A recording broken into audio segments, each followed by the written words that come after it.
Thank you, Lauren, for those car smarts. In this week's Furry Friends, we get to hear the real-life story of a real-life Pooh bear from Tennessee. Oh. Now, I don't know if this bear was looking for honey or if, since he was Tennessee, it was more of that country bear jamboree situation. He's trying to get some of that Tennessee shine. But this little guy is safe, but he is not up for adoption, sadly.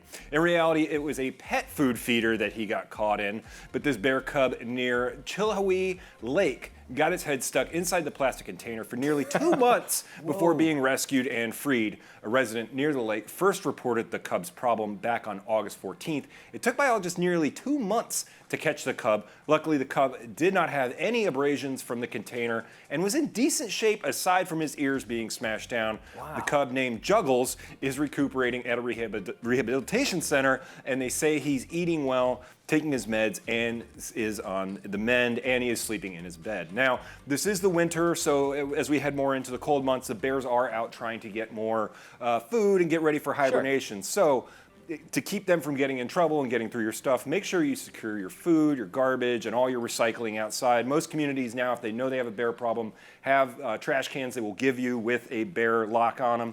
Remove your bird feeders, never leave pet food outside, and clean and store your grill smokers. And you can also prepare your house for the other critters over the winter, because everything gets in there. You know, depending on the region, you're gonna have some stuff looking to hibernate, some stuff looking to stay warm. So people gotta go around their house this time of year and make sure there's nothing out there so those bears or even your reptiles and stuff don't start getting into all your outside food. And it's a great way to get your kids to actually do some work too. You can say, hey, listen, you don't take the trash out, the bears will get it. Yeah. So you know, it's interesting too. I mean, the bear looked kind of small. I mean, if you haven't a thing stuck on your head for that long, like basically it looks like the cone of shame or whatever.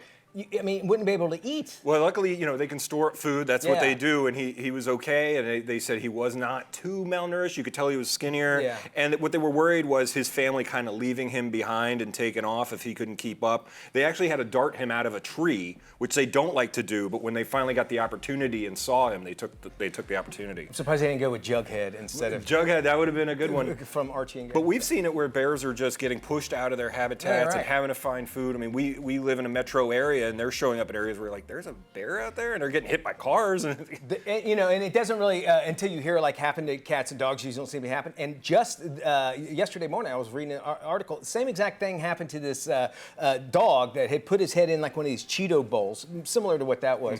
And good news is it wasn't 2 months. It was almost like a week, and because he was always running around, he got this thing on his head, looked like a spaceman running around. But he wound up being okay and taking it off as well. Yeah, so just make sure, check around your house or your apartments, and you know, keep the critters safe. And remember what you put out there in your recycling bin too, because that's obviously what they're getting into. All right, good stuff there, Matt. Appreciate that. We have more trendy news and entertainment around the corner. In the meantime, if you're looking for anything that we've been talking about here on the show, we would invite you to check out our website. It's dailyflashshow.com. There you'll find not only links, but also interviews, videos, and our email addresses as well. We'd love to hear from you right here on Daily Flash.